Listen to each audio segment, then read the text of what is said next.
দুয়ারের সামনে নিয়ে আসছি। আজ যারা আলেমদের ধর্ম ব্যবসায়ী বলেন, আজ যারা আলেমদেরকে রাসাকার বলেন, আজ যারা আলেমদেরকে দুনিয়াদার বলে আপনি মানুষের কাছে প্রচার করেন, যারা দুনিয়াদার হয়ে গেছে, সাবধান। কোরআনে কিন্তু আয়াত এখনো আছে, আয়াত শেষ হয়ে যায়নি। কি শেষ হয়ে গেছে? সুতরাং যারা ডক্টর মিজানুর রহমান আজহারীকে ধর্ম ব্যবসায়ী বলে চালাতে চান, আপনি নিজেই ধর্ম ব্যবসায়ী। কথা বলেন না কেন?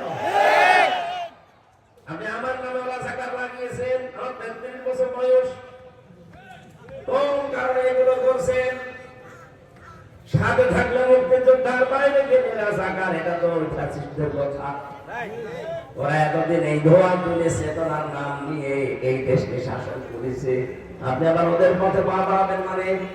এদেশের মানুষের সেন্টিমেন্ট বোঝেন, এদেশের যুবকরা কি চায় ওই দিকে তাকান। এই কথা বলে দেখান, নয়তো ওদের যে পরিণতি হয়েছে, ওদের তো এক ভাগ, আপনি কিনা ভাগ দেখতে পাবেন।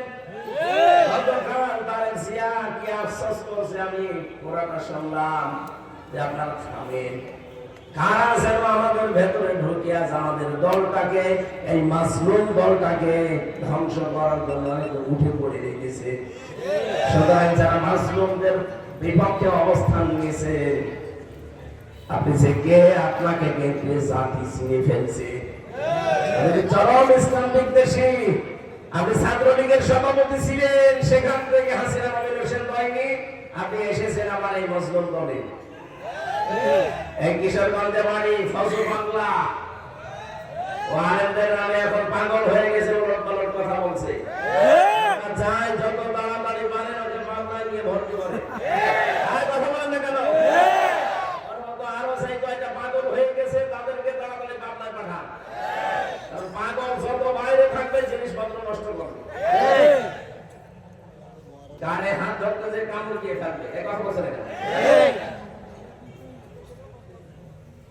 বিশ্বনবীকে আল্লাহ জানালেন, হে নবী, জারনি, আমি তেলাওয়াত করেছিলাম, জারনি ওয়া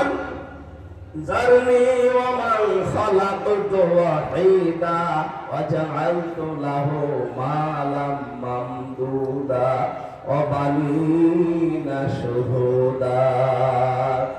হে নবী, আপনি ছাড়েন, ওদের কথা ছেড়ে দেন, আমার দায়িত্ব ওদের দিয়ে দেন। আমি ওদের বানিয়েছি, আমি দেখতেছি।